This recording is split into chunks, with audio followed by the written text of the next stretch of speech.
Hello students and welcome to Prep IAS. I'm Shibhangi Sharma, your faculty for History and Culture. Students, as a part of this particular series, we are conducting a crash course for your UPSC CSE prelims, and the topic for this particular video is going to be Indian dance forms. So let's begin. Now students, when we talk about Indian dances, they can be divided into two categories. We have either classical dances or we have folk dances. Now what is the distinction between a classical dance and a folk dance? सबसे पहले तो ये समझ लेते हैं. Students, classical dances वो होते हैं which are governed by a set of rules, और ये जो सेट ऑफ रूल्स होते हैं ये हमें कहाँ से मिलते हैं? ये हमें लिटरेरी ट्रेडिशन से मिलते हैं. जो हमारे पास में किताबें हो गई उनसे हमारे को मिलते हैं. ये लिटरेरी टेक्स्ट जो हैं जो इनको गवर्न करते हैं उसमें कैसी किताबें आती हैं? उसमें आती हैं किताबें जैसे कि नाट्यशास्त्र, या फिर हमारे पास है अभिनय दर्पण,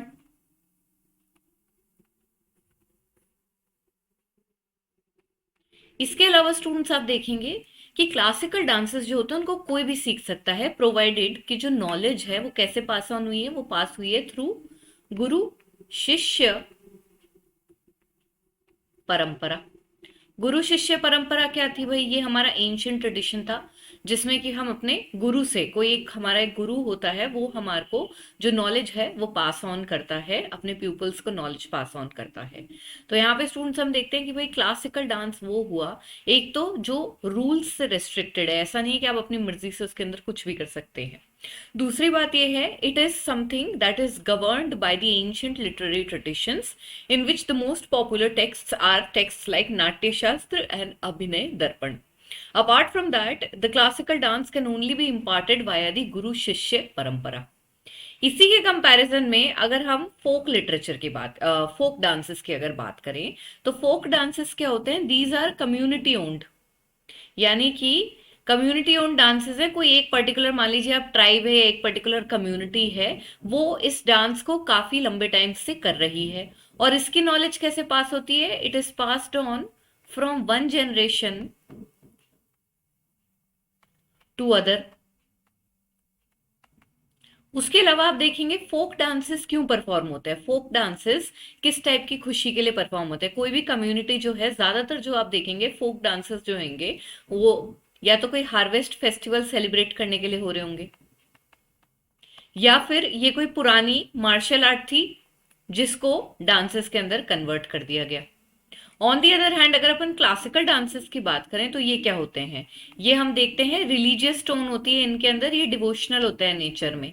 इनके अंदर हमें ज्यादातर क्या देखने को मिलेगा कि भाई या तो शिव भगवान की या विष्णु भगवान की भक्ति के तहत इन डांसेस को परफॉर्म किया जा रहा है. तो एक जो मेजर डिफरेंस हमें डांस फॉर्म्स पढ़ने में पता होना चाहिए, ये सेम बात म्यूजिक में भी लगती है कि क्लासिकल म्यूजिक क्या होता है, फोक म्यूजिक क्या होता है. The same division, it's quite similar. ठीक है, तो आप देखेंगे भाई क्लासिकल और फोक डांसेस के अंदर जो मेजर डिफरेंस है वो ये है कि एक is governed bye set of rules, जबकि अगर हम फोक डांसेस की बात करें तो इनके अंदर कोई रूल्स नहीं है. There is always scope for improvisation, improvise कर सकते हैं आप यहाँ पर. ठीक है, ये लिटरेरी टेक्स्ट से गवर्नड है जबकि ये कम्युनिटी ओन्ड होता है, इसलिए हम देखते हैं it is passed on from one generation to other. तो इसके अंदर ऐसा नहीं कि कोई पर्टिकुलर किताब है उसको फॉलो करना पड़ेगा. दूसरी बात आप देखेंगे यहाँ गुरु शिष्य परंपरा से नॉलेज ट्रांसफर हो रही है, लेकिन यहाँ पर हम देखते हैं कि मान लीजिए एक फैमिली में जो माता पिता हैं, लेट्स से वो उस डांस को परफॉर्म करते हैं तो वो अपने बच्चों को वो डांस सिखा देंगे. उसके अलावा अगर थीम्स की बात करें तो ये रिलीजियस थीम्स होते हैं, डिवोशनल होते हैं classical dances. On the other hand हम देखते हैं कि फोक डांसेस ज्यादातर या तो कोई लोकल फेस्टिवल को सेलिब्रेट करते टाइम परफॉर्म किए जाते हैं, जैसे कि हार्वेस्ट फेस्टिवल्स हो गए, या फिर उस कम्युनिटी की कोई पुरानी मार्शल आर्ट थी जो आगे जाके डांस के अंदर कन्वर्ट हो गई. So these are few major differences between classical and folk dances. So with this students, now let's proceed further and understand about the textual traditions which are dominating the dance forms, and then we are going to talk about all the major classical dances. Classical dances की students अगर हम बात करें तो इसके अंदर जो किताब इनके प्रिंसिपल्स को समझाती है उस किताब का नाम है नाट्यशास्त्र. नाट्यशास्त्र की जो डेट है वो हमारे पास प्रिसाइज नहीं है, पर ऐसा माना जाता है कि भाई पोस्ट मॉडर्न पीरियड के अंदर इसको कंपाइल किया गया था. नाट्यशास्त्र जो है स्टूडेंट्स, इसको भरत मुनि ने लिखा था। भरत मुनि ने जब नाट्य शास्त्र लिखी है तो ऐसा माना जाता है कि इस नाट्य शास्त्र को बनाने के लिए इन्होंने हमारे जो चार वेद हैं उन सब से कुछ कुछ एलिमेंट्स लिए हैं। जैसे कि उन्होंने शब्द या पथ्य जो है वो ऋग्वेद से लिए हैं, अभिनय या जेस्चर जो हैं वो यजुर्वेद से लिए हैं, म्यूजिक या गीत जो है वो सामवेद से लिया है, और इमोशंस या फिर रस जो है उसको अथर्ववेद से लिया है। तो यहाँ पे हमें नाट्य शास्त्र किसने लिखी है, उसके अलावा हर किताब, हर जो वेद है वो उसको क्या कंट्रीब्यूशन दे रहा है, इन पॉइंट्स को याद रखना है। प्लस हमें ये याद रखना है कि क्लासिकल और फोक डांसेस के अंदर क्या डिफरेंस होता है। स्टूडेंट्स, मैंने आपके लिए एक आर्ट एंड कल्चर का प्रीवियस ईयर का क्वेश्चंस का कंपाइलेशन भी बनाकर यूट्यूब पर आने ही वाला है कुछ समय में। यहाँ पर स्टूडेंट्स आप देखेंगे कि मैंने आपको बताया 2018 तक हमारा ट्रेंड अलग था। 2018 तक कैसे क्वेश्चन ज्यादा आते थे, डांस के ऊपर, म्यूजिक के ऊपर, हैंडीक्राफ्ट्स के ऊपर, थिएटर के ऊपर, ये क्वेश्चन ज्यादा आते थे। जबकि 2019 से अभी तक 2022 तक का आप ट्रेंड देखेंगे तो उनके अंदर जैसे जैनिज्म बुद्धिज्म ज्यादा आ रहा है, उसके अलावा सूफी भक्ति आ रहा है, उसके अलावा आप देखेंगे लिटरेचर बहुत ज्यादा आ रही है, या फिर कोई भी ऐसा टॉपिक आ रहा है जो एंशियंट और मिडिवल की सोशल और रिलीजियस हिस्ट्री से एसोसिएटेड है। यानी कि अगर हम इस पार्ट की बात करें तो यहाँ पे हमारे पास में आर एस शर्मा और सतीश चंद्रा डोमिनेट कर रहे हैं, इन किताबों में से बन के आ रहे हैं इनके क्वेश्चंस।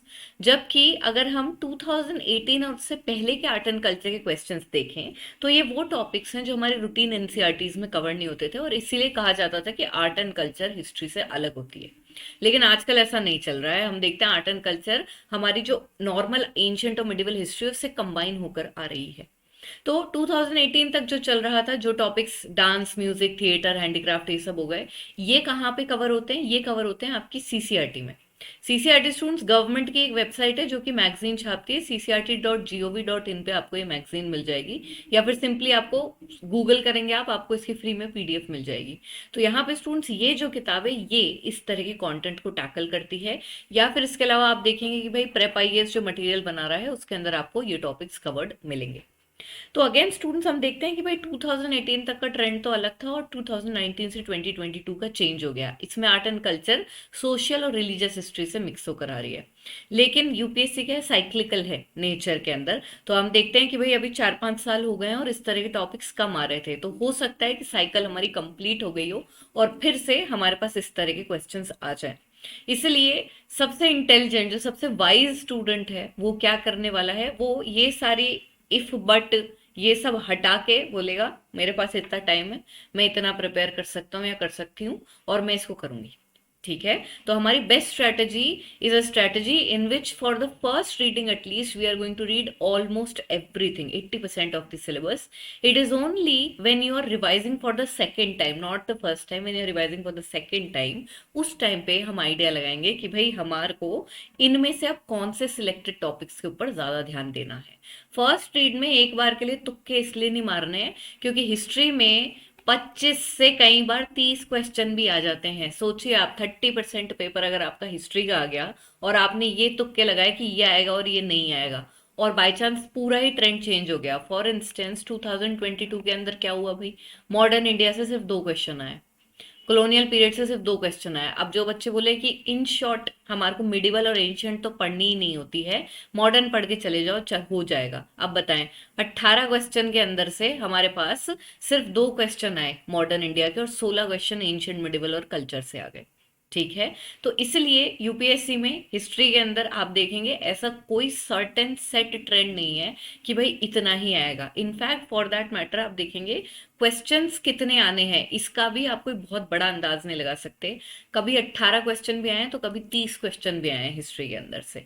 तो इस बात को ध्यान में रखते हुए कि यार मेरा 20 से 25% पेपर तो मिनिमम हिस्ट्री का होने ही वाला है, जिसमें कोई श्योरिटी नहीं है कि एंशिएंट, मिडिवल, मॉडर्न का बैलेंस क्या रहेगा और आर्ट एंड कल्चर किस साइड से आएगी। इस वजह से फर्स्ट रीड में हमारे को पूरा पढ़ना है। सेकेंड रीड में रिविजन जब हम करना शुरू करेंगे तो सेकेंड रिविजन में 70% सिलेबस का एक बार रिवीजन करना है। It is only in the third revision कि आप दिमाग लगाएंगे कि भाई अब मैं उन टॉपिक्स पे ज्यादा फोकस करती हूँ जहां पर, जैसे मान लीजिए जैनिज्म, बुद्धिज्म, सूफी भक्ति, जो कभी भी एवरग्रीन टॉपिक्स हो गए, जो हमेशा आ रहे हैं, जो कभी भी नहीं आए हों, ठीक है, जो सॉरी जो कभी भी ऐसा हुआ कि छोड़ दिए गए हों, ये टॉपिक्स आपको हमेशा रिवाइज करने हैं। ठीक है स्टूडेंट्स, इस इंफॉर्मेशन के साथ आगे बढ़ते हैं और देखते हैं कि भाई हमारे डांसेस के अंदर बेसिक एस्पेक्ट्स क्या होते हैं। डांस की स्टूडेंट्स अगर हम बात करें तो हमारे जो जेस्चर्स होते हैं, ठीक है, जो हमारे जेस्चर्स हो गए, जो हमारे इमोशंस हो गए, इनको दो वेज में एक्सप्रेस किया जाता है। या तो मेल या तो मैस्कुलिन एक्सप्रेशन होता है या फेमिनिन एक्सप्रेशन होता है। मैस्कुलिन एक्सप्रेशन को हम कहते हैं तांडव, जबकि फेमिनिन एक्सप्रेशन को हम क्या कहते हैं, लस्य। तो आपके जो जेस्चर्स हैं, आपके जो फेशियल इमोशंस हैं, उनसे पता चलता है कि भाई whether we are showing masculinity और if it is in a feminine form, your facial features are more calm et cetera, then you can say that it is a feminine gesture all together. तो तांडव क्या होता है, लस्य क्या होता है, ये दो टर्म्स आपको याद रखनी है। इसके अलावा स्टूडेंट्स हम देखते हैं कि ऑल इन ऑल हमारे पास में 108 मुद्रा और 9 रस हैं। रस का मतलब क्या होता है स्टूडेंट्स, रस का मतलब होता है the emotion that you feel when you are looking at any particular art form. रस का मतलब ये होता है कि जब कोई डांसर कोई इमोशनल मोमेंट अपने डांस के थ्रू एक्सप्रेस कर रही है और उसको देख के आपके मन में क्या इमोशन आ रहा है, उसे हम कहते हैं रस। मान लीजिए कि she is showing a romantic moment and that when you look at it it makes you feel happy. तो आपको कैसा रस आ रहा है, मजा आ रहा है यार, खुशी हो रही है, अच्छा लग रहा है, ठीक है, तो हम इसको रस कहते हैं। भाव क्या होता है, भाव is the expression of the artist when they are trying to convey some important thing to you, convey some information to you। तो उनके चेहरे का भाव कैसा है, उसको देख के तुम्हें क्या रस आ रहा है, इस लाइन से आप कोरिलेट कर सकते हैं कि भाई इन वर्ड्स के मीनिंग क्या होते हैं। इसके अलावा स्टूडेंट्स आप देखेंगे जब हम डांस की बात करते हैं तो dance is something which is not devoid of music और एक्सप्रेशंस। डांस की अगर हम बात करें तो डांस में क्या, अगर आप डांस में से म्यूजिक हटा दो और एक्सप्रेशन हटा दो और सिंपली आप बॉडी मूवमेंट कर रहे हो, तो उसको सिंपली क्या कहा जाता है, आप एक्सरसाइज कर रहे हो, ठीक है। However exercise is different, yes, but dance is quite different altogether. In dance you will have your basic body movements and then it will be combined with expressions, and in background there will be some beautiful music going on, and all of this combined will lead to the final form which is known as nritya। तो अपने basic body gesture, body movement को कहते हैं नृत्य, expressions को कहते हैं नाट्य, और इनको जब हम मिक्स करते हैं तो बनता है हमारा पूरा डांस फॉर्म, जिसे which is known as complete dance. क्योंकि स्टूडेंट्स डांस जो है it is not devoid of both expressions and music, that is why आप देखेंगे कि जो हमारे पुराने थिएटर फॉर्म्स भी रहे हैं, जो हमारे पुराने थिएटर फॉर्म्स रहे हैं जिसमें नाटक किया जाता था, ड्रामा जो है उसको शो किया जाता था, उसके अंदर जो ड्रामा करने वाले एक्टर्स हैं वो सॉर्ट ऑफ डांसर्स ही होते थे, क्योंकि वो अपने डायलॉग्स गाते थे, उनको एक्सप्रेस करने के लिए नाचते थे और उनके चेहरे पर इमोशंस आते थे।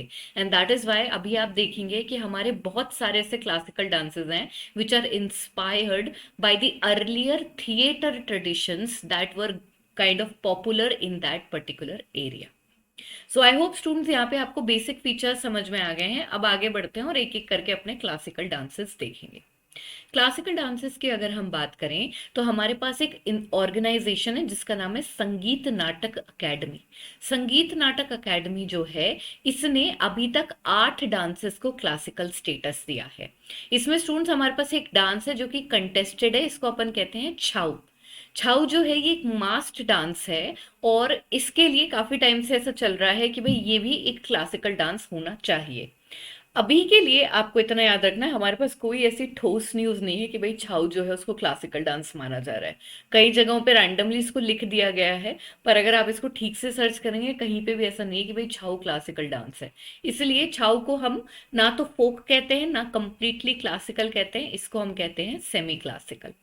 सेमी क्लासिकल का मतलब क्या होता है, जिसमें कुछ सेट ऑफ रूल्स भी हैं पर एट द सेम टाइम आप चाहें तो ये इतने रिजिड नहीं है, आप चाहें तो इम्प्रोवाइज भी कर सकते हैं.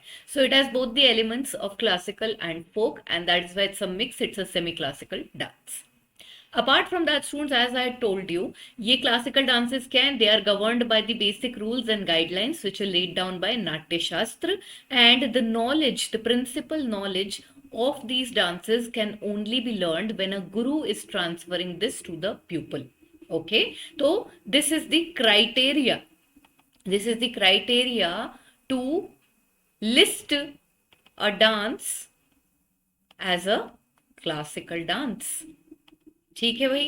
हमारे पास में वैसे मेंस में तो नहीं आते हैं इस तरह के क्वेश्चन, फिर भी मान लीजिए प्रीलिम्स में ही आ गया स्टेटमेंट बेस्ड एनालिटिकल क्वेश्चन कि भाई नीचे दिए गए हैं ये पॉइंट्स, बताओ इनमें से क्या क्राइटेरियाज हैं क्लासिकल डांस को क्लासिकल डांस बोलने के. तो यहाँ पे एक अच्छा क्वेश्चन बनता है. इसी के साथ स्टूडेंट्स आगे बढ़ते हैं और देखते हैं कि भाई हमारे 8 रिकॉग्नाइज्ड क्लासिकल डांसेस कौन से हैं. These include Bharatanatyam, Kathakali, Kuchipudi, Kathak, Manipuri, Odissi, Mohiniyattam and Sattriya. तो ये हमारी लिस्ट है 8 डांसेस की. पहले इनको समझेंगे और फिर उसके बाद में हम कुछ इंपॉर्टेंट फोक डांसेस का डिस्कशन कर लेंगे. स्टूडेंट्स, हमारा जो ओल्डेस्ट क्लासिकल डांस है उसको कहते हैं भरतनाट्यम. भरतनाट्यम जो है स्टूडेंट्स, ये इसके बारे में, इसके रूल्स के बारे में बहुत सारी इंफॉर्मेशन आपको एक किताब से मिलेगी जिसका नाम है अभिनय दर्पण. इसका नाम मैंने अभी फर्स्ट स्लाइड में भी लिया था. एक हमारे पास नाट्य शास्त्र है, भरत मुनि ने लिखी है. दूसरी है अभिनय दर्पण, और अभिनय दर्पण जो है ये नंदिकेश्वर ने लिखी है. और इसके अंदर हमें भरतनाट्यम को पढ़ने की techniques, grammar of the body movement, ये जो फीचर्स हैं भरतनाट्यम को सीखने के, इनको इनकॉर्पोरेट किया गया है अभिनय दर्पण, जो कि नंदिकेश्वर ने लिखी है इसके अंदर. स्टूडेंट्स, भरतनाट्यम डांस की जो खासियत है वो ये है कि ये एक सोलो डांस है और this was evolved from the devadasi system in Tamil Nadu. चलिए, यहाँ पे हमारे पास एक और पॉइंट आ गया. देवदासी डांस क्या होता है? देवदासी को अगर हम टर्म को ब्रेक करें तो भगवान के लिए जो डांस करती है, जो भगवान की दासी हो गई, उसको बोलेंगे देवदासी. देवदासी डांस जो है students, these were temple dancers. ठीक है, ये टेम्पल डांसर्स हुआ करती थी जो कि ईश्वर को रिझाने के लिए, भगवान को रिझाने के लिए मंदिरों के अंदर डांस करती थी. लेकिन स्टूडेंट्स, ये जो देवदासी सिस्टम है ये कुछ समय बाद अटैक में आ गया, स्पेसिफिकली कॉलोनियल पीरियड के अंदर, क्योंकि देवदासीज जो हैं उनके लिए माना जाता था कि उनका बहुत ज़्यादा एक्सप्लॉयटेशन होता था in a wrong way all together. ठीक है, इस वजह से हम देखते हैं कि भाई देवदासी डांस का जो सिस्टम है वो धीरे धीरे डिक्लाइन कर गया और इस वजह से भरतनाट्यम जो है वो भी एक बार को डिक्लाइन करने लग गया. लेकिन स्टूडेंट्स, हम देखते हैं कि आगे जाके there were many popular artists who helped revive Bharatanatyam all together. आपको ऐसे प्रॉपर आर्टिस्ट्स के नाम याद रखने की जरूरत नहीं है. अगर मान लीजिए कंटेम्पररी टाइम्स में किसी को कोई बड़ा ही अवार्ड मिल गया है तो हम उसको याद रखेंगे, वरना उसके अलावा आपको छोड़ देना है, ऐसे आर्टिस्ट के नाम नहीं याद रखने हैं. यहाँ पे स्टूडेंट्स आप देखेंगे कि अगर हम भरतनाट्यम के डांस मूवमेंट्स को ऑब्जर्व करें तो it seems like that it is a moving flame all together. It's a flame that is moving. इस तरह से हाथ और पैरों के मूवमेंट होते हैं. इसके अलावा हमें इस डांस के अंदर तांडव और लस्य दोनों ही एलिमेंट्स देखने को मिलते हैं. तांडव का मतलब होता है मैस्कुलिन एस्पेक्ट्स और लस्य का मतलब क्या होता है भाई? Feminine aspects. यहाँ पे स्टूडेंट्स हैंड जेस्चर्स के थ्रू इमोशंस को कन्वे किया जाता है भरतनाट्यम डांस में. जैसा कि मैंने आपको बताया, ये डांस जो है ये सोलो डांस है, एक ही परफॉर्मर होती है इसके अंदर और इसी वजह से हम कहते हैं इसको एक चार्य लस्यम स्टाइल. यहाँ पर स्टूडेंट्स आप देखेंगे जो एक इकलौती हमारे पास में सोलो परफॉर्मर है वो ही मल्टीपल रोल्स लेकर जो डांस है उसके भाव को एक्सप्रेस करने की कोशिश करती है. इसके अलावा स्टूडेंट्स यहाँ पे ये पॉइंट बहुत इंपॉर्टेंट है, इसको हमें याद रखना है. सो बेसिकली हमारे पास में चिदम्बरम टेम्पल है. चिदम्बरम कहाँ है? चिदम्बरम एक टाउन है, उसके अंदर चिदम्बरम टेम्पल है और स्टेट की बात करें हम तो तमिलनाडु के अंदर है. स्टूडेंट्स, चिदम्बरम टेम्पल जो है इसका जो गोपुरम है, गोपुरम क्या होता है? साउथ इंडिया के अंदर कैसे टेम्पल होते हैं? द्रविड़ टेम्पल होते हैं. द्रविड़ टेम्पल जो होते हैं उनका एक बाउंड्री होता है जो हमें नागर टेम्पल में देखने को नहीं मिलता. ये जो बाउंड्री होती है स्टूडेंट्स, इसके अंदर हम देखते हैं बाउंड्री बनी हुई और बाउंड्री के साथ में होता है entry gate. Entry gate entry gate को क्या कहते हैं, गोपुरम। और ये जो गोपुरम होते हैं they are adorned with beautiful sculptures. तो आप देखेंगे चिदम्बरम टेम्पल जो है इसके गोपुरम्स पे हमारे को भरतनाट्यम के पोजेस देखने को मिलते हैं। नेचुरली ये डांस ही तमिलनाडु का है, इसलिए यहाँ पर हम देखते हैं हमारे को भरतनाट्यम के पोजेस देखने को मिलते हैं। मोर ओवर स्टूडेंट्स, अगर हम ये देखें कि भाई भरतनाट्यम डांस में कौन से म्यूजिशियंस या कौन से इंस्ट्रूमेंट्स जो हैं अकम्पनी करते हैं इस म्यूजिक को, सॉरी इस डांस को, तो दीज इंक्लूड अ वोकलिस्ट जो कि गाना गाते हैं, then we have veena, we have flautist, we have cymbal player. So these are some important instruments. इतना डेप्थ में याद रखने की जरूरत नहीं है, ये पॉइंट जरूर याद रखना है आपको। एक ही जना होता है जो इस डांस को परफॉर्म करता है, ये पॉइंट याद रखना है। और अभिनय दर्पण वाला पॉइंट याद रखना है कि भाई अभिनय दर्पण जो है नंदिकेश्वर की वो किताब इस डांस फॉर्म को गवर्न कर रही है। इसी के साथ स्टूडेंट्स आगे बढ़ते हैं towards the next important dance form, classical dance of India, which is Kuchipudi. Now when we talk about Kuchipudi students, it was originally performed by a group of actors. मैंने आपको बताया था स्टार्टिंग के अंदर ही कि हमारा जो डांस है उसके ऊपर पहले से थिएटर ट्रेडिशन का इन्फ्लुएंस है। क्यों? क्योंकि थिएटर्स के अंदर हम देखते थे जो एक्टर्स हैं वो अपने डायलॉग्स को गाते थे, अपने एक्सप्रेशन से उनको, अपने फेशियल एक्सप्रेशन से एक्सप्रेस करते थे उन डायलॉग्स को, और डांस भी किया करते थे साथ में। तो इस वजह से हम देखते हैं कि हमारे जो एंशियंट थिएट्रिकल ट्रेडिशंस हैं उन्होंने भी इन क्लासिकल डांसेस के डेवलपमेंट के अंदर क्या है, इन्फ्लुएंस डाला है। तो यहाँ पे हमारे पास आंध्र प्रदेश जहाँ को कुचिपुड़ी बिलोंग करता है, वहां पे एक ग्रुप ऑफ एक्टर्स होते थे जिन्हें हम कहते हैं कुसिलावा। ये जो कुसिलावा है स्टूडेंट्स, ये विलेज टू विलेज जाते थे और इस डांस को परफॉर्म करते थे। यहाँ पर स्टूडेंट्स हम देखते हैं ये कुसिलावा जो है ये अपने गांव जहां पे इन्होंने इस डांस को परफॉर्म करना सबसे पहले शुरू किया था वहां से अपना नाम डिराइव करते हैं, जिसका नाम था कुसिलावापुरी या फिर कुचिलावापुरम। इसी ने कुचिपुड़ी के नाम को भी इन्फ्लुएंस किया है। जब भी आपके पास किसी कम्युनिटी का नाम आता है जिसने उस डांस को बनाने में हेल्प करी है या फिर वो उसको प्रमोट कर रहे हैं, तो वो आपके लिए एक बहुत ही की पॉइंट बन जाता है याद रखने का in the dance forms. Apart from that students, जिस थिएटर ट्रेडिशन ने कुचिपुड़ी को बहुत ज्यादा इन्फ्लुएंस किया है उसे हम कहते हैं यक्षगण। यक्षगण की बात करें स्टूडेंट्स तो ये सबसे ज्यादा पॉपुलर है थिएटर ट्रेडिशन कर्नाटका में, लेकिन हमारे को इसकी परफॉर्मेंसेस आंध्र प्रदेश और केरला में भी देखने को मिलती है। तो ये 3 स्टेट्स को एनकम्पास कर रहा है यक्षगण थिएटर ट्रेडिशन। कर्नाटका में भी हमारे को ये देखने को मिलता है, सबसे पॉपुलर वहीं पे है। उसके अलावा आंध्रा और केरला में भी हमें ये देखने को मिलता है और इसका इन्फ्लुएंस कुचिपुड़ी पर है।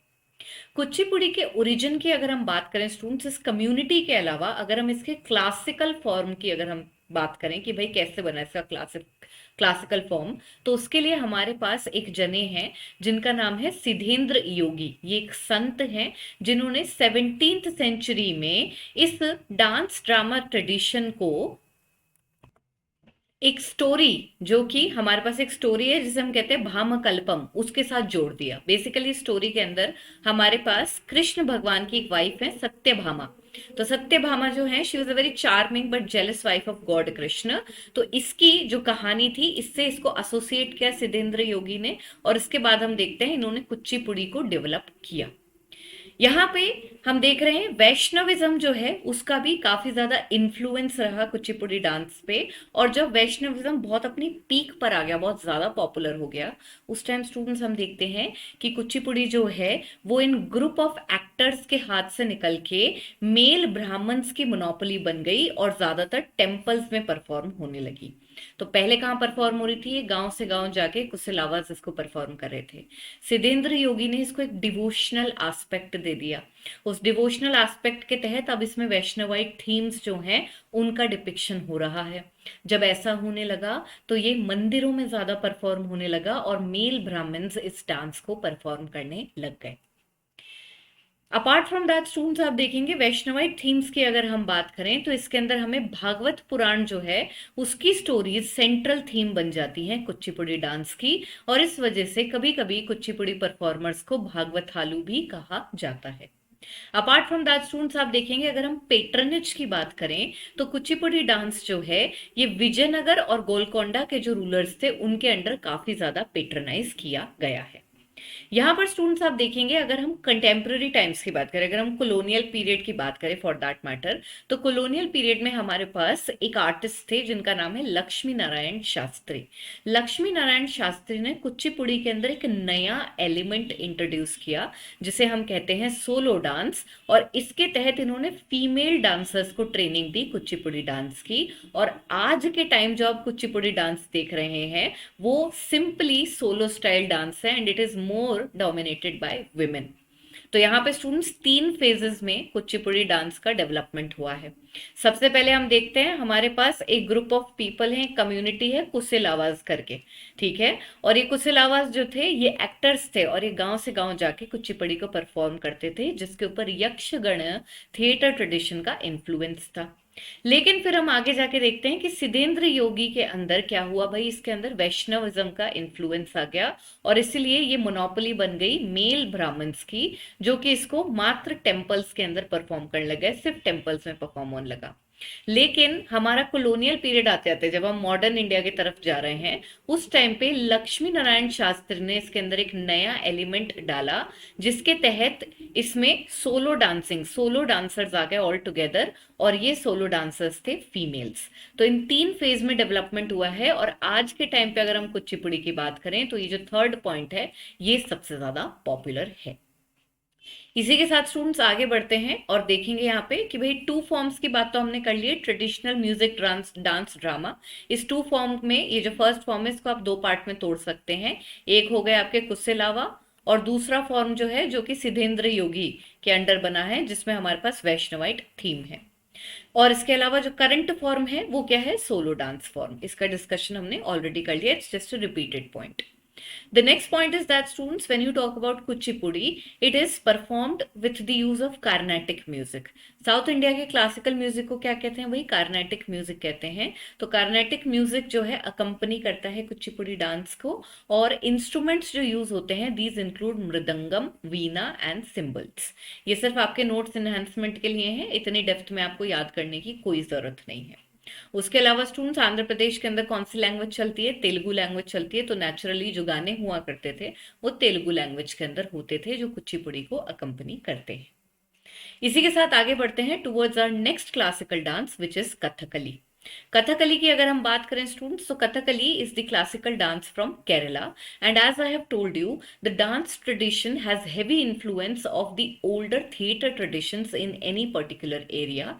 Hence students, you will see that that Kathakali has a lot of influence from the earlier dance drama tradition of Kerala, such as Kudiyattam, Krishnattam, Ramattam and Chakar Kuthu। तो हमारे पास में ये कुछ पुराने परफॉर्मिंग आर्ट्स है जो केरला में ऑलरेडी पॉपुलर थे, और इनका कथकली के ऊपर इन्फ्लुएंस है। आपको सीधे सीधे इनके नाम रट लेने हैं, और उसके अलावा आपके पास स्टेट पूछेंगे मैक्सिमम कि भाई कृष्णत्तम रामनत्तम कहाँ होता है, तो जहाँ कथकली होता है वहीं पे होता है, तो ये भी केरला ही रहेगा। तो यहाँ पे स्टूडेंट्स अगर आपके पास में इतने डेप्थ में और पॉइंट्स आ रहे तो ऐसा नहीं कि अब मैं कुडियत्तम पे भी 4 पेज लिख लेता हूँ, छोड़ दीजिए उसको, इतनी डेप्थ में आ गया छोड़ देंगे हम क्वेश्चन, बुरी किस्मत।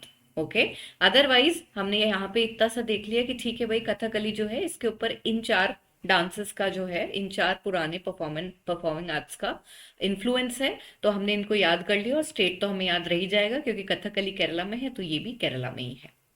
इसके अलावा स्टूडेंट्स ये जो पॉइंट है इसको आप जरूर याद रखेंगे। जैसे हमने देखा कि भाई चिदम्बरम टेम्पल के अंदर हमें कौन से पोजेस देखने को मिलते हैं गोपुरम पे, भरतनाट्यम के। उसी तरह से हमारे पास केरला में एक टेम्पल है मत्तनचेरी टेम्पल। मत्तनचेरी टेम्पल के अंदर हमारे को फ्रेस्कोस देखने को मिलते हैं, किसके, कथकली डांस के। तो आपके पास में 2 स्टेटमेंट ऐसे आ ही सकते हैं अपने आप में कि भरतनाट्यम डांस के पोजेस जो हैं वो हमें इस टेम्पल में, इस सिटी में देखने को मिलते हैं। उसके अलावा कथकली डांस जो है ये हमें इस टेम्पल में, इस सिटी में देखने को मिलता है। तो यहाँ पे ये बन गया आपके स्टेटमेंट बेस्ड क्वेश्चन, इसलिए इन पॉइंट्स को जरूर याद रखेंगे। बाकी उसके अलावा थीम वीम जो होती है वो क्वाइट सिमिलर होती है। कुछ भी नहीं समझ में आ रहा है तो हमारे को पता होता है कि भाई एपिक है, पुराण है, शैवाइट और वैष्णवाइट, यही थीम्स होती हैं जो कि मेजरली डिपिक्ट की जाती है।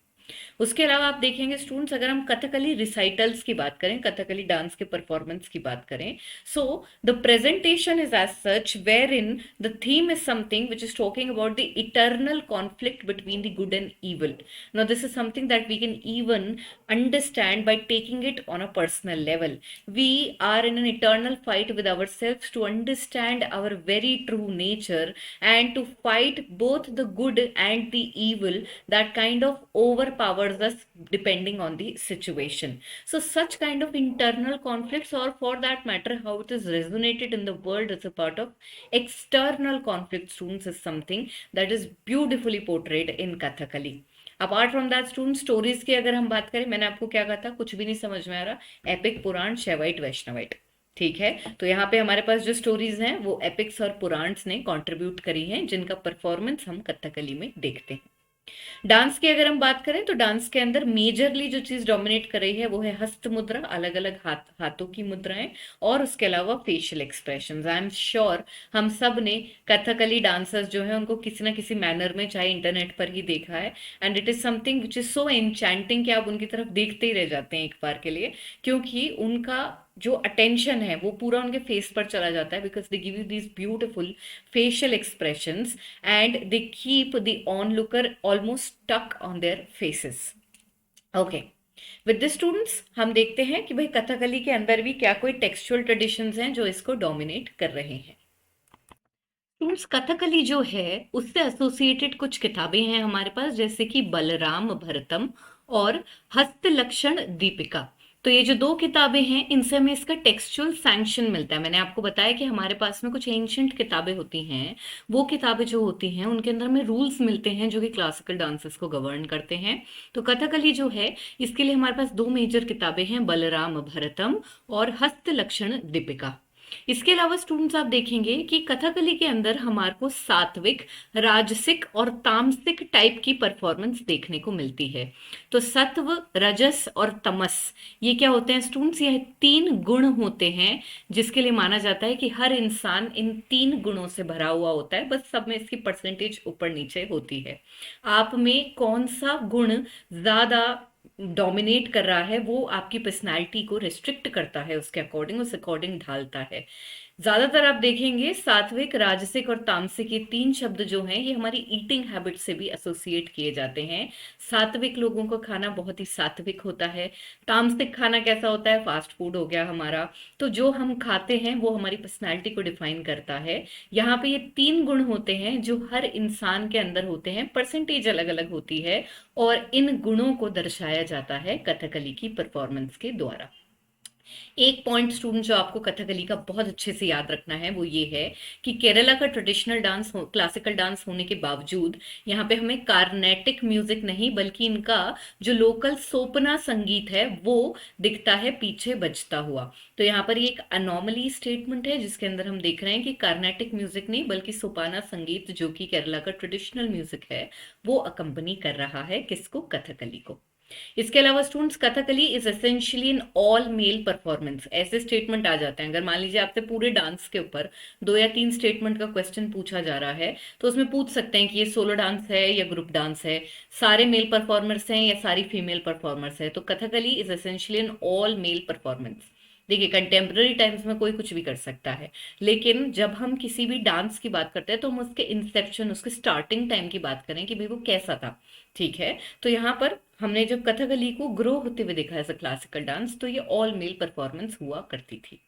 अपार्ट फ्रॉम दैट स्टूडेंट्स आप देखेंगे कि जो लैंग्वेज यूज हो रही है कथकली के सॉन्ग्स के अंदर, इसे हम कहते हैं मनी प्रवलम। और मनी प्रवलम क्या है, ये मलयालम और संस्कृत का मिक्स है। तो अगेन मनी प्रवलम क्या होता है और कौन से गानों में यूज होती है इसको हमें याद रखना है, which is mix of Malayalam and Sanskrit. इसके साथ आगे बढ़ते हैं towards the next dance of our country which is Kathak. Kathak जो है स्टूडेंट्स ये क्लासिकल डांस है which is traditionally associated with the state of Uttar Pradesh. However you will find this classical performance being performed in multiple parts of north and west India. यहाँ पे students ये जो dance है इसके ऊपर इन्फ्लुएंस है हमारे रासलीला, जो कि एक लोकल ट्रेडिशनल थिएटर फॉर्म था इसका। रासलीला राधा कृष्ण थीम से एसोसिएटेड है और इसका इन्फ्लुएंस हमें कथक पे देखने को मिलता है। कथक जो है स्टूडेंट्स, ये शब्द हमने एक लोकल हमारे पास स्टोरी टेलर्स हुआ करते थे जिन्हें हम कहते हैं कथिका। तो कथिका जो है उनसे हमने कथक शब्द को डिराइव किया है। और ये जो कथिका होते थे ये ट्रेडिशनल स्टोरी टेलर्स होते थे जो कि एपिक्स के वर्सेस को रिसाइट किया करते थे जेस्चर्स और म्यूजिक के साथ। तो अगेन ये कथिका स्टोरी टेलर्स हो गए, जगह जगह पर जाके गा के नाच के स्टोरीज सुनाते थे एपिक्स की, यानी कि रामायण महाभारत की। और इसमें से हम देखते हैं ये शब्द कथक निकला है, यानी इनका भी इन्फ्लुएंस है कथक डांस पे। तो दो इन्फ्लुएंस हमने देख लिए, रासलीला का और कथिका का। इसके अलावा स्टूडेंट्स हम देखते हैं जब हमारे पास मुगल पीरियड आया तो कथक जो है ये हमारे पास में कहाँ, कोर्ट के अंदर परफॉर्म होने लग गया। और इसको हम एक तरह से इम्प्योर फॉर्म बोलने लगे। ट्रेडिशनली हमारे जो क्लासिकल डांसेस हैं वो डिवोशनल है नेचर के अंदर, और हम देखते हैं कि मंदिरों के अंदर परफॉर्म हो रहे हैं या भगवान को ध्यान में रखते हुए परफॉर्म होते थे। लेकिन कथक जब कोर्ट में परफॉर्म होने लगता है तो इसको डीजेनरेटेड डांस फॉर्म बोलने लग गए, क्योंकि इसका अलग तरह से प्लेजर डिराइव किया जा रहा था। अपार्ट फ्रॉम दैट स्टूडेंट्स आप देखेंगे क्योंकि मुगल एरा के अंदर ये कोर्ट में भी परफॉर्म हो रहा है, इस वजह से इसके अंदर पर्शियन कॉस्ट्यूम्स और पर्शियन स्टाइल ऑफ डांसिंग भी इंट्रोड्यूस करी गई, मेकिंग इट नॉट, जिसकी वजह से इसमें से क्लासिकल एलिमेंट्स हट गए और ये इसका डीजेनरेटेड फॉर्म आ गया।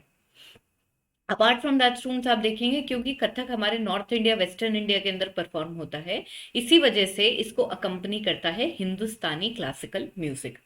हिंदुस्तानी क्लासिकल म्यूजिक के अंदर स्टूडेंट्स हमें बहुत सारे घराना देखने को मिलते हैं। घराना का मतलब क्या होता है, सिंपली अ हाउस। ठीक है, अ हाउस, जैसे मान लीजिए जयपुर घराना हो गया, लखनऊ घराना हो गया। इनके अंदर क्या होता है कि यहाँ के जो आर्टिस्ट हैं उन्होंने क्लेम किया है कि हमारा जो स्टाइल ऑफ डांसिंग है या हमारा जो स्टाइल ऑफ सिंगिंग है उसके अंदर ये यूनिकनेस है, एंड बिकॉज ऑफ दैट ये हमारा घराना है जयपुर घराना, जो इस चीज के लिए ज्यादा पॉपुलर है। तो ये चीज हमें हिंदुस्तानी क्लासिकल म्यूजिक में बहुत देखने को मिलती है। और कथक का भी इसके ऊपर इन्फ्लुएंस आया और कथक के अंदर डिफरेंट डिफरेंट घरानाज आ गए जो अपनी स्टाइल ऑफ डांसिंग को दूसरे घराना से डिस्टिंक्टिव बताते हैं। यहाँ पे स्टूडेंट्स अपने पास चार मेजर घरानाज हैं। एक है अपने पास लखनऊ। लखनऊ घराना के अंदर कथक जो है इसको नवाब वाजिद अली खान जो है उनके अंडर बहुत ज्यादा पॉपुलराइज किया गया। जयपुर की अगर हम बात करें तो जयपुर में कथक जो है इसको भानुजी महाराज ने बहुत पॉपुलर किया। रायगढ़ घराना जो है ये डेवलप हुआ अंडर द पेट्रनेज ऑफ राजा चक्रधर सिंह।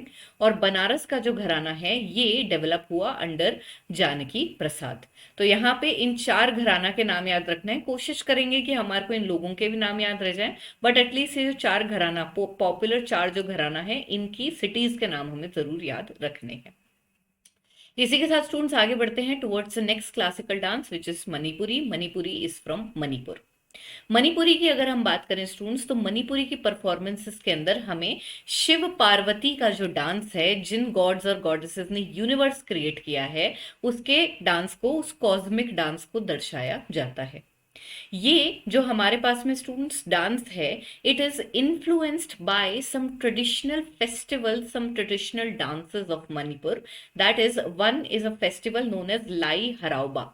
लाई हराओबा की अगर हम बात करें स्टूडेंट्स तो ये एक फेस्टिवल है जो कि मणिपुर में सेलिब्रेट होता है और ट्रेडिशनली मणिपुरी डांस यहाँ पर परफॉर्म किया जाता था। तो हम मान सकते हैं कि भाई मणिपुरी डांस का जो डेवलपमेंट है वो इस फेस्टिवल में परफॉर्म होते होते हुआ है। Apart from that students initially तो इसके अंदर शिव पार्वती जो है उनके डांस को दर्शाया जाता था, लेकिन जब वैष्णविज्म पॉपुलर हुआ 15th सेंचुरी में काफी ज्यादा मणिपुर में, तब हम देखते हैं कि राधा और कृष्णा की थीम को भी इंट्रोड्यूस कर दिया गया। तो शैवाइट और वैष्णवाइट दोनों थीम्स देखने को मिलती है हमें मणिपुरी डांस में।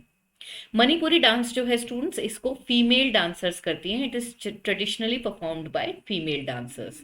हम यहाँ पे जनरली या ट्रेडिशनली इसलिए यूज कर रहे हैं बार बार क्योंकि आज के टाइम में कोई कुछ भी कर सकता है, लेकिन अगर हम इंसेप्शन की बात करें, किसी डांस की शुरुआत की बात करें, तो ट्रेडिशनली इस डांस को फीमेल परफॉर्मर्स जो हैं वो ही परफॉर्म करती थी। इसके अलावा स्टूडेंट्स आप देखेंगे कि मॉडर्न टाइम्स में यानी कि 18th सेंचुरी के अंदर हमारे पास मणिपुर के एक राजा थे जिनका नाम है राजा भागचंद्र, जिन्होंने मणिपुरी जो कि धीरे धीरे डाई आउट हो रहा था उसको रिवाइव किया, उसको पेट्रनाइज करके उसको रिवाइव किया इन्होंने। अपार्ट फ्रॉम दैट स्टूडेंट्स हम देखते हैं कि भाई 19th सेंचुरी के अंदर हमारे पास में, सॉरी 20th सेंचुरी के अंदर हमारे पास में एक बहुत ही पॉपुलर राइटर और फ्रीडम फाइटर है जिनका नाम है रविंद्रनाथ टैगोर। रविंद्रनाथ टैगोर की अगर हम बात करें तो रविंद्रनाथ टैगोर ने भी मणिपुरी को पॉपुलराइज किया जब इन्होंने इसको शांति निकेतन के अंदर बहुत सारे रेफरेंसेस दिए। शांति निकेतन इनकी एक बहुत ही पॉपुलर किताब है स्टूडेंट्स, और यहाँ पर हम देखते हैं कि शांति निकेतन के अंदर हम देख रहे हैं कि रविंद्रनाथ टैगोर ने इनको इस डांस को काफी ज्यादा पॉपुलराइज किया। Apart from that, sorry students, one mistake, Rabindranath Tagore ने शांति निकेतन जो है इनका एक स्कूल था, not a book, it was a school, Shantiniketan. और इस स्कूल के अंदर हम देखते हैं कि इन्होंने मणिपुरी डांस जो है इसको काफी ज्यादा पॉपुलराइज किया और स्टूडेंट्स जो है इसको प्रैक्टिस करते थे और इसकी वजह से रिवाइव हो गया। अपार्ट फ्रॉम दैट स्टूडेंट्स आप देखेंगे कि मणिपुरी डांस जो है इसके अंदर क्लासिकल सिंगिंग स्टाइल को यूज किया जाता था और उसको हम कहते हैं नट। तो नट जो है ये इनकी लोकल सिंगिंग स्टाइल है। यहाँ पे हिंदुस्तानी क्लासिकल म्यूजिक यूज नहीं हो रहा है, नट यूज हो रहा है। और जो मेन इंस्ट्रूमेंट्स यहाँ पर अकम्पनी कर रहे हैं वो है पुंग, जो कि एक ड्रम का टाइप होता था। उसके अलावा हमारे पास एक स्ट्रिंग्ड इंस्ट्रूमेंट है जिसे कहते हैं पैना। उसके अलावा फ्लूट और सिंबल जो है इनका इस्तेमाल हो रहा है। यहाँ पे याद क्या रखना है, नट हमारे को याद रखना है कि ये स्टाइल ऑफ सिंगिंग जो है इसको यूज किया जाता था किसमें, मणिपुरी में। Apart from that students, theme की बात तो हम कर ही चुके हैं। राधा कृष्णा की थीम जो है इसमें इंट्रोड्यूस हो गई और सबसे पहले स्टार्टिंग में हम देखते हैं कि भाई शिव पार्वती जो हैं उनके डांस को दर्शाया जाता था मणिपुरी के अंदर। मणिपुरी भी स्टूडेंट्स मणिपुर के लोकल ट्रेडिशन से काफी ज्यादा इन्फ्लुएंस है, जैसे कि थंगटा एंड संकीर्तना। संकीर्तन की अगर हम बात करें स्टूडेंट्स, तो संकीर्तन जो है हमारे एक भक्ति सेंट थे जिनका नाम है शंकर देव। शंकर देव जो हैं इन्होंने संकीर्तना को काफी ज्यादा पॉपुलराइज किया है और इसका इन्फ्लुएंस हमें किस में देखने को मिलता है, the music that is accompanying Manipuri dance. Thangta जो है स्टूडेंट्स ये एक ट्रेडिशनल मार्शियल डांस है मणिपुर का। ये जो मार्शियल डांस है इसमें थंग का मतलब होता है स्वॉर्ड और टा का मतलब होता है स्पीयर। तो स्वॉर्ड और स्पीयर लेके जो डांस किया जाता था उसको हम कहते हैं थंगटा डांस, जो कि मणिपुर का एक ट्रेडिशनल मार्शियल डांस है। इस पर्टिकुलर आर्ट का भी हम मणिपुरी के ऊपर इन्फ्लुएंस देखते हैं। तो इन्फ्लुएंसेस, थीम्स और अगर कोई लोग एसोसिएटेड हैं उन पॉइंट्स को हम सबसे ज्यादा कंसिडर कर रहे हैं। इसी के साथ आगे बढ़ते हैं students towards the next important classical dance which is Odissi. Odissi की अगर हम बात करें स्टूडेंट्स, तो ओडिसी का पहला आर्कियोलॉजिकल एविडेंस हमारे को उदयगिरी खांडागिरी केव से मिलता है जो कि भुवनेश्वर में है। 2nd सेंचुरी बीसी से मिल रहा है इसका एविडेंस। ये जो केव्स हैं students, these were commissioned under the Kalinga king known as Kharavela. Kharavela Megh Varman dynasty के थे, ठीक है। कलिंग किंग खारवेल मेघवर्मन डायनेस्टी के थे और जैन थे ये। इसी केव के अंदर से एक बहुत फेमस इंस्क्रिप्शन भी मिलती है जिसे हम कहते हैं हाथी गुम्फा इंस्क्रिप्शन, जिसे हम कहते हैं हाथी गुम्फा इंस्क्रिप्शन। तो यहाँ पे स्टूडेंट्स हम देखते हैं हाथी गुम्फा इंस्क्रिप्शन है, खारवेल से एसोसिएटेड है जो कि एक जैन थे, और यहाँ हमें ओडिसी के पहले आर्कियोलॉजिकल एविडेंसेस देखने को मिलते हैं। लिटरेचर की अगर हम बात करें तो ओडिसी डांस की जो टेक्निक्स है उनको डोमिनेट करती है नाट्य शास्त्र बाय भरत मुनि and Abhinaya Darpana by Nandikeshvara. Apart from that students, अगर हम ओडिसी डांस की बात करें तो ओडिसी डांस जो है इसका डेवलपमेंट भी 3 फेज में हुआ है। सबसे पहले ओडिसी डांस जो परफॉर्म करती थी उनको हम कहते थे टेम्पल डांसर्स, जिनको बोलते थे महारीज, और यही इस डांस को सबसे ज्यादा परफॉर्म करती थी। ये जो है इसको पेट्रनाइज कौन कर रहे थे, कलिंग के किंग खारवेल जो कि जैन है और इनसे एसोसिएटेड है हाथी गुम्फा इंस्क्रिप्शन। लेकिन आगे जाके हम देखते हैं कि क्योंकि देवदासी सिस्टम डिक्लाइन होने लगा, इस वजह से इस डांस को किसने करना शुरू कर दिया, गोतीपुआज ने। गोतीपुआज कौन है, Gotipuas are men who dress like women and then they perform Odissi. तो यहां पर हमने देखा कि पहले कौन परफॉर्म कर रही थी, महारीज परफॉर्म कर रही थी, फिर कौन करने लगे, गोतीपुआज करने लगे। फिर यहाँ पे स्टूडेंट्स हम देखते हैं हमारे पास एक तीसरा वेरिएंट आया ओडिसी का जिसे हम कहते हैं नरताल। नरताल की अगर हम बात करें तो ये वेरिएंट वो है जो कि कोर्ट्स में परफॉर्म हो रहा है, और कोर्ट्स में जो परफॉर्म होता है उसको अपन डीजेनरेटेड फॉर्म मानते हैं। ऑल्सो स्टूडेंट्स, जैसे ही मोनार्की और ये जो कोर्ट वाला सिस्टम है ये खत्म हुआ, तो नेचुरली नरताल सिस्टम अपने आप ही खत्म हो गया। अगर हम ओडिसी के हैंड जेस्चर्स की बात करें या मूवमेंट्स की बात करें, तो ये भरतनाट्यम से काफी ज्यादा सिमिलर है। यहाँ पे स्टूडेंट्स हमारे को लस्य और तांडव स्टाइल, दोनों स्टाइल के मूवमेंट्स देखने को मिलते हैं। लस्य स्टाइल की अगर हम बात करें तो हमारे पास में त्रिभंग पोस्चर है, और तांडव स्टाइल की अगर हम बात करें तो हमारे पास में चौक यानी कि मैस्कुलिन पोस्चर देखने को मिलता है। ये जो फोटो स्टूडेंट्स आपके पास यहाँ पे, इसको चौक स्टाइल कहते हैं। आप देखेंगे इट लुक्स वेरी मैस्कुलिन, और इसीलिए ये हमारा तांडव स्टाइल का पोस्चर हो गया। त्रिभंग जो है उसके अंदर बॉडी का जो मूवमेंट है वो एक स्लाइटली बेंट होती है, और आप देखेंगे हमारे पास एक स्कल्पचर है बहुत ही सुंदर, डांसिंग गर्ल, जो कि हड़प्पा से मिलता है हमारे को, bronze dancing girl, she is standing in Tribhanga posture. तो उसी पॉस्चर को हम फेमिनिन कहते हैं, और वो लस्य स्टाइल का होता है। यहाँ पे स्टूडेंट्स जैसे हमारा डेवलपमेंट हुआ है ओडिसी डांस का, उसको मैंने एक स्लाइड में आपके लिए अलग से भी बना दिया है, so that you can remember it. तो यहाँ पे स्टूडेंट्स जैसे कि मैंने आपको बताया, ओडिसी डांस क्या है, 3 फेजेस के अंदर डेवलप हुआ है। सबसे पहले ओडिसी डांस जो है इसको कौन परफॉर्म कर रहे थे, इसको परफॉर्म कर रहे थे महारीज। महारीज की अगर हम बात करें तो महारीज कौन हो गई, ये देवदासीज हो गई, उड़िया देवदासीज, यानी कि टेम्पल के अंदर जो डांस कर रही है वो विमेन हो गई। तो यहाँ पे देवदासी सिस्टम जब डिक्लाइन करने लगा तो महारीज भी डिक्लाइन करने लगी, और ज्यादातर महारीज जो है जगन्नाथपुरी का जो टेम्पल है उड़ीसा में वहां पे पॉपुलर थी, वहां पर ओडिसी डांस को परफॉर्म करती थी। इसके बाद में स्टूडेंट्स हम देखते हैं कि ओडिसी डांस जो है फर्दर इसके ऊपर मोनोपोली किसकी हो गई, गोतीपुआस की हो गई, who are boys who are dressed up as girls. It will be important to note, students, that in the contemporary times, it is the Gotipuas who are dancing, who are now performing Odissi dance. तो आज के time में सबसे ज्यादा popular गोतीपुआज ही हैं, who are men dressed like women and they perform the traditional, the classical style of Odissi. तीसरा style अपने पास क्या था, नरताल था। नरताल की अगर हम बात करें तो इसमें नरताल या नर्तकी जो हैं ये क्या है, रॉयल कोर्ट्स के अंदर परफॉर्म कर रहे थे। अब नेचुरली हम देखते हैं कि भाई रॉयल कोर्ट्स तो वैसे भी डिक्लाइन होने वाले हैं। ऑल्सो स्टूडेंट्स ब्रिटिश टाइम के अंडर हम देखते हैं कि भाई देवदासीज जो हैं और उसके अलावा ये जो कोर्ट्स में परफॉर्म कर रहे हैं इनका बहुत एक्सप्लॉयटेशन होता था, इसलिए अटैक में आ गए थे, और इस वजह से ओडिसी डांस विदर हो गया। टेम्पल्स में परफॉर्मेंस तो इसकी खत्म हो गई, और इसको कोर्ट के अंदर भी बहुत अनफैशनेबल मानने लगे। एज अ रिजल्ट हम देखते हैं आज के टाइम में सबसे ज्यादा पॉपुलर कौन सी परफॉर्मेंस है, गोतीपुआस की परफॉर्मेंस है, जो कि ओडिसी को परफॉर्म करते हैं।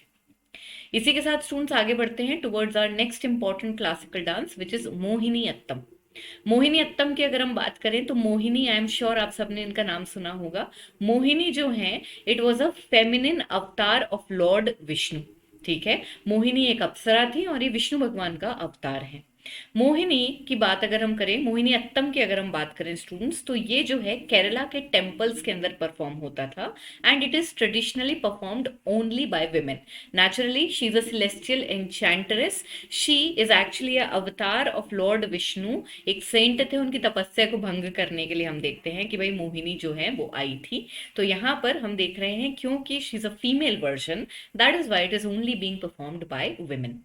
Apart from that, students, you will see that this particular dance also has an influence from an earlier theatre tradition of Kerala, which is known as दासियत्तम. तो बस अपने को इतना ही याद रखना है, दासियत्तम है ये एक थिएटर, ट्रेडिशनल थिएटर है केरला का, और इसका इन्फ्लुएंस है किस पे, मोहिनीअट्टम पे इसका इन्फ्लुएंस है। अपार्ट फ्रॉम दैट स्टूडेंट्स आप देखेंगे कि इस पर्टिकुलर डांस को जो है केरला के त्रावणकोर किंग्स जो थे उन्होंने 18 से 19 सेंचुरी के बीच में बहुत ज्यादा पेट्रोनाइज किया है, इसलिए ये काफी पॉपुलर हो गया था। इसी के साथ students let's proceed further towards the next important classical dance. It is from Assam and it is known as Sattriya. Sattriya dance की स्टूडेंट्स अगर हम बात करें तो ये 15th सेंचुरी एडी के अंदर इंट्रोड्यूस और पॉपुलराइज हुआ है under a very popular Vaishnava saint. ये एक भक्ति सेंट थे असम के जिनका नाम है शंकर देव। इनका नाम अभी हम ऑलरेडी संकीर्तन के कॉन्टेक्स्ट में ले चुके हैं। तो शंकर देव जो हैं ये एक वैष्णवाइट सेंट थे, विष्णु भगवान का डिवोशन किया करते थे, उनकी भक्ति किया करते थे। उन्होंने हॉत्रिय डांस को असम के अंदर इंट्रोड्यूस किया। यहाँ पर स्टूडेंट्स आप देखेंगे कि हॉत्रिय डांस जो है ये अपना जो टर्म है, ये सबसे ज्यादा, एक तो इसकी टर्म कहाँ से ओरिजिनेट होती है, बिसाइड्स ये कहाँ सबसे ज्यादा परफॉर्म होता था, वो जगह है सत्रास। ये सत्रास क्या होते हैं स्टूडेंट्स? शंकर देव जो है वो जहाँ पे रहते थे या जहाँ पे उनके फॉलोअर्स रहते थे उस रेसिडेंस को हम सत्रास कहते हैं। And that is why these are Vaishnavite monasteries which were developed under Shankar Dev. तो इसके टर्म से एक तो हॉत्रिय डांस का नेम इन्फ्लुएंस्ड है, और ऑल्सो यहाँ यही वो जगह है जहां पे इस डांस को डेवलप किया जाता था।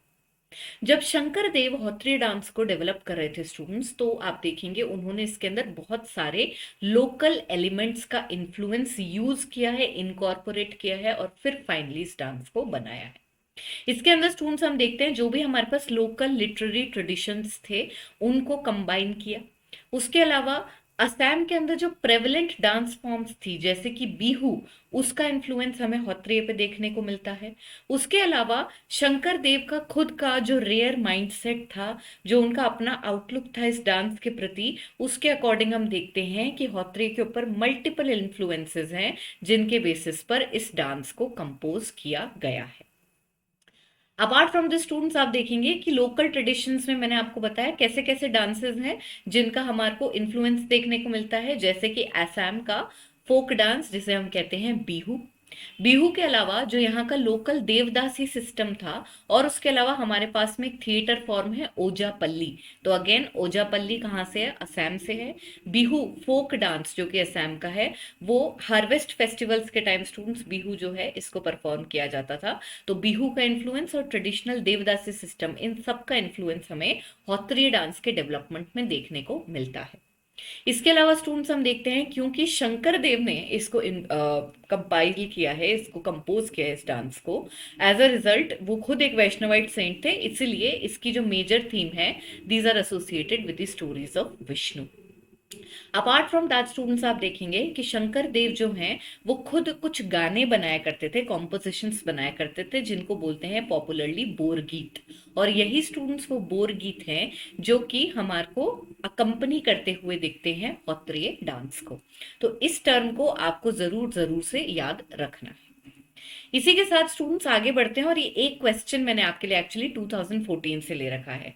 So basically previous year questions जो हमने किए हैं वो 2022 से 2018 के किए हैं। Dance, drama, literature, theatre, dance, drama, theatre, ये सब जो है 18 से पहले आ रहे थे ज्यादा। इस वजह से मैंने एक प्रीवियस ईयर क्वेश्चन लिया, आपको अंदाज हो जाए कि भाई किस तरह के क्वेश्चन आ सकते हैं। तो ये जो क्वेश्चन है 2014 का है, और इसमें हम देखते हैं हॉत्रिय डांस से एसोसिएटेड हमें 3 स्टेटमेंट मिल रहे हैं। पहला स्टेटमेंट कहता है कि it is a combination of music, dance and drama. ये एब्सोल्युटली करेक्ट है। क्यों? क्योंकि जब शंकर देव इस डांस को बना रहे थे तो हमने देखा कि उन्होंने लोकल लिटरेचर, उसके अलावा जो लोकल परफॉर्मेंसेस होती है, बी इट फोक डांसेस, ठीक है, और be it local drama traditions such as Ojapali, इनका इन्फ्लुएंस हमारे को देखने को मिलता है किसमें? हॉत्रिय डांस में। म्यूजिक की बात करें तो ट्रेडिशनल गाने जो यहाँ पे शंकर देव खुद बना रहे हैं, बोर गीत, ये इंट्रोड्यूस हुए हैं। इस वजह से इन सब का कॉम्बिनेशन मानते हैं हम हॉत्रिय डांस को। इसके अलावा सेकेंड स्टेटमेंट कहता है it's a centuries old living tradition of Vaishnavites of Assam. ये भी करेक्ट है। ये इसलिए करेक्ट है स्टूडेंट्स क्योंकि शंकर देव एक वैष्णवाइट भक्ति सेंट थे, और हम देख रहे हैं 15th सेंचुरी के अंदर इंट्रोड्यूस हो चुका था ये डांस। तो naturally it's a century old tradition and it belongs to the state of Assam. तीसरा पॉइंट कहता है it is based on the classical raga and tala of devotional songs which were composed by Tulsidas, Kabir and Mirabai. Now this is incorrect. Why? Because it is influenced by the compositions of which Bhakti saint? It is influenced by the compositions of Shankar Dev, who is a Vaishnavite Bhakti saint popular in Assam. तो यहाँ पे students आपको समझ में आ गया होगा कि भाई किस तरह की चीजें, किस इंसान का इन्फ्लुएंस है, किन किताबों का इन्फ्लुएंस है, किन पुराने ट्रेडिशंस का इन्फ्लुएंस है, इनके ऊपर सवाल बनकर आ सकते हैं। तो इससे आई होप आपको आइडिया हो गया होगा कि भाई क्लासिकल डांसेस जो है उसमें से रिफाइन करके पढ़ना क्या है। जो पॉइंट्स मैंने आपके लिए वैसे यहाँ पे इंक्लूड किए हैं, इनसे ऊपर कुछ भी पढ़ने की जरूरत नहीं है, इनफ है, ठीक है। तो यहाँ पे स्टूडेंट्स हम देखते हैं हमारा फाइनल आंसर क्या होगा। Option B, that is only the first and second statement are correct. इसी के साथ स्टूडेंट्स आगे बढ़ते हैं towards the second part of dance forms which are folk dances. Folk dances के अंदर स्टूडेंट्स पूरा इंडिया, इतने सारे स्टेट, इतने सारे फोक डांसेस। तो यहाँ पे मैंने क्या किया है, आपको एक टेबल बना के दे दी है सबसे इंपॉर्टेंट फोक डांसेस की ऑल टुगेदर। आप उसको रेफर कर लें, उसमें से फोक डांस और उसका स्टेट इतना भी हमें याद रह जाए तो इट्स इनफ, क्योंकि इससे ऊपर क्वेश्चन नहीं आते हैं। बिसाइड्स इतना रिटेंशन पॉसिबल ही नहीं है। फोक डांसेस का स्टूडेंट्स हम ऑलरेडी डिस्कशन कर चुके हैं। फोक डांसेस क्या होते हैं? एक तो ये किसी रूल्स से फॉर्मल ट्रेनिंग नहीं चाहिए इनके लिए, ना ये किसी रूल्स से गवर्नड है, इनके अंदर इम्प्रोवाइजेशन का स्कोप होता है। मोर ओवर ये कम्युनिटी ओन्ड होते हैं, एक community generation by generation in dances को जो है पास ऑन करती है। तो यहाँ पे स्टूडेंट्स हम देखते हैं folk dances are quite different from the classical dances altogether. They are confined to a community of people or a particular locality, passed on from one generation to another generation. You do not need a guru shishya parampara or a formal training in order to perform any folk dance. So that is why they are quite different in comparison to your classical dances. यहाँ पे कुछ important dances का discussion कर लेते हैं, जैसे कि छाऊ। छाऊ की अगर हम बात करें स्टूडेंट्स, तो मैंने आपको बताया कि कई लोग इसको क्लासिकल भी बोलते हैं, लेकिन पूरा टैग इसको अभी तक नहीं मिला है, इसलिए हम इसको सेमी क्लासिकल की कैटेगरी में रखेंगे। ना तो ये कंप्लीटली फोक डांस है, ना ये कंप्लीटली क्लासिकल डांस है। इस डांस की स्टूडेंट्स अगर हम बात करें तो it is majorly popular in Orissa, and apart from that it is also performed in Bihar and Bengal. Chhau का मतलब होता है मास्क, इसी वजह से आप देखेंगे छाऊ जो है ये एक मास्क डांस है जिसके अंदर मास्क पहन के डांस किया जाता है। थीम्स की अगर हम बात करें स्टूडेंट्स, तो आप देखेंगे आपको मिथोलॉजिकल स्टोरीज मिलेंगी फ्रॉम महाभारत एंड रामायण। तो थीम हमारी क्या है? एपिक्स। तीन मेन स्टाइल मिलती है हमारे को छाऊ की। इसके अंदर स्टूडेंट्स हमारे पास में एक सरायकेला छाऊ जो कि झारखंड में पॉपुलर है, उसके अलावा हमारे पास है मयूरभंज छाऊ जो कि उड़ीसा में पॉपुलर है, और उसके अलावा हमारे पास है पुरुलिया छाऊ जो कि वेस्ट बंगाल में पॉपुलर है। यहाँ पे इस पॉइंट को जरूर याद रखना है कि जो मयूरभंज छाऊ के आर्टिस्ट हैं, यानी कि जो उड़ीसा के आर्टिस्ट हैं, वो मास्क नहीं पहनते हैं। मोर ओवर स्टूडेंट्स, छाऊ हमारे लिए फोक डांसेस के अंदर या सेमी क्लासिकल स्टाइल में इसलिए पॉपुलर हो जाता है because it is included in the UNESCO list of intangible cultural heritage. तो यहाँ पे टैंजिबल और इंटैंजिबल क्या होता है? टैंजिबल आर्ट्स और इंटैंजिबल आर्ट्स। टैंजिबल का मतलब होता है वो चीज जिसको हम छू सकते हैं, तो इसके अंदर क्या आते हैं? पेंटिंग आती है, स्कल्पचर आता है, मॉन्यूमेंट आता है। इंटैंजिबल क्या होती है? जिसको हम एक्सपीरियंस कर सकते हैं, जैसे कि theatre, music, dance, puppetry et cetera. तो intangible something which can be experience but it can not be touched. ठीक है, तो यहाँ पे हम देखते हैं इस इंटैंजिबल कल्चरल हेरिटेज लिस्ट में आता है छाऊ डांस, जो कि एक मास्क डांस है, लेकिन उड़ीसा के जो आर्टिस्ट हैं वो इसमें मास्क नहीं पहनते। इसी के साथ स्टूडेंट्स आगे बढ़ते हैं towards the next important folk dance. It is from Assam and it is Bihu. Bihu का डिस्कशन हमने ऑलरेडी किया है। बिहू का किसके ऊपर इन्फ्लुएंस है? हॉत्रिय डांस के ऊपर इन्फ्लुएंस है, जो कि शंकर देव के अंडर डेवलप हुआ था। यहाँ पर स्टूडेंट्स आप देखेंगे बिहू जो है ये हमारा जो हार्वेस्ट फेस्टिवल होता है असम के अंदर, उस टाइम पे परफॉर्म किया जाता है। यहाँ पे जो सब्जेक्ट मैटर थीम है वो है लव। लव थीम के ऊपर डांस किया जाता है। It is performed in circles and in parallel रोज। तो यहाँ पे याद रखने की बात सिर्फ यही है कि हार्वेस्ट फेस्टिवल के टाइम पे होता है and it is a folk dance of Assam. And one more point that you can remember is that it has influence on the classical dance of Assam which is Sattriya. इसी के साथ आगे बढ़ते हैं students towards the next important dance form. This is from Manipur and this is Thangta. Thangta की अगर हम बात करें स्टूडेंट्स, तो थंगटा जो है इसका इन्फ्लुएंस हमें किस पे देखने को मिलता है? इसका इन्फ्लुएंस हमें मणिपुरी डांस के ऊपर देखने को मिलता है। उस टाइम भी मैंने आपको बताया था कि ये मणिपुर का जो है ट्रेडिशनल मार्शल डांस था। मार्शल डांस, फोक डांस दोनों कह सकते हो, क्योंकि हम इसके अंदर वेपन्स यूज कर रहे हैं। यहाँ पे स्टूडेंट्स थंग का मतलब होता है स्वॉर्ड और टा का मतलब होता है स्पीयर। बस इतने पॉइंट्स को हमारे को याद रखना है। इसके अलावा इनमें एजिलिटी है, ओरिजिनलिटी है, ये सब क्या होते हैं? एप्रिसिएशन होता है, बट एप्रिसिएशन के ऊपर हमारे पास मेंस में कोई सच क्वेश्चन नहीं आता। प्रीलिम्स पर्सपेक्टिव से हमारे को यही याद रखना है कि भाई मणिपुरी डांस पे इसका इन्फ्लुएंस है। Traditional folk plus martial dance है। मार्शल क्यों है? क्योंकि इसके अंदर स्वॉर्ड और स्पीयर जो है उनको यूज किया जा रहा है। नेक्स्ट डांस जो है स्टूडेंट्स हमारे पास में कुछ इंपॉर्टेंट डांसेस जो मैंने यहाँ पर कवर किए हैं वो इसीलिए किए हैं कि या तो उनके अंदर किसी ट्राइब का नाम आ रहा है या किसी एसोसिएटेड पर्सनैलिटी का नाम आ रहा है। मोर ओवर स्टूडेंट्स, जब आपके पास में इतनी बड़ी लिस्ट आती है तो आपका फोकस हमेशा सबसे पहले नॉर्थ ईस्ट के स्टेट्स के डांसेस पर होना चाहिए और उसके अलावा साउथ के स्टेट्स के डांसेस पे होना चाहिए। इनके ऊपर क्वेश्चन आने की लाइक्लीहुड ज्यादा होती है इन कंपैरिजन। तो यहाँ स्टूडेंट्स हमारे पास में एक डांस है जो कि कश्मीर से है। इसका नाम है धूमल और इसको एक स्पेसिफिक ट्राइब परफॉर्म कर रही है, इस वजह से मैंने इसको यहाँ इंक्लूड किया है, विच इज दी वट्टल ट्राइब। उसके अलावा हमारे पास में एक और डांस है, दैट इज बुर्रा कथा। बुर्रा कथा की अगर हम बात करें स्टूडेंट्स तो आंध्र प्रदेश का है ये फोक डांस। और इस डांस के अंदर स्टूडेंट्स हम देखते हैं कि एक ही परफॉर्मर होता है जो कि पुराण की स्टोरीज को नैरेट करता है और साथ में डांस करता है। Apart from that, students, we have two more dances. One is from Chhattisgarh and one is again from your northeastern state of Mizoram. जो अब हमारे पास में छत्तीसगढ़ का डांस है स्टूडेंट्स, इसका नाम है गौड़ मरिया डांस। इसको इसलिए इंक्लूड किया है क्योंकि इसमें हमारे को फिर से एक ट्राइब का नाम मिलता है जिसका नाम है बाइसन हॉर्न मरिया ट्राइब। ये जो है इस ट्रेडिशनल डांस को परफॉर्म करती है इन Chhattisgarh. Next students we have the Cherau dance. It is also very popularly known as the bamboo dance. ये आपको वैसे भी पॉपुलर कल्चर में इस डांस की परफॉर्मेंस काफी देखने को मिलेगी।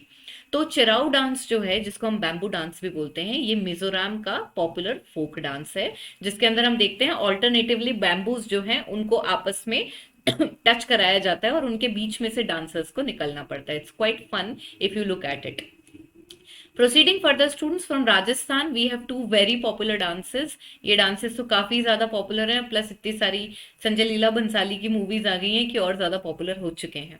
इसमें हमारे पास में घूमर है। घूमर की अगर हम बात करें स्टूडेंट्स, ये भी अगेन एक ट्राइब से एसोसिएटेड है, भील ट्राइब से।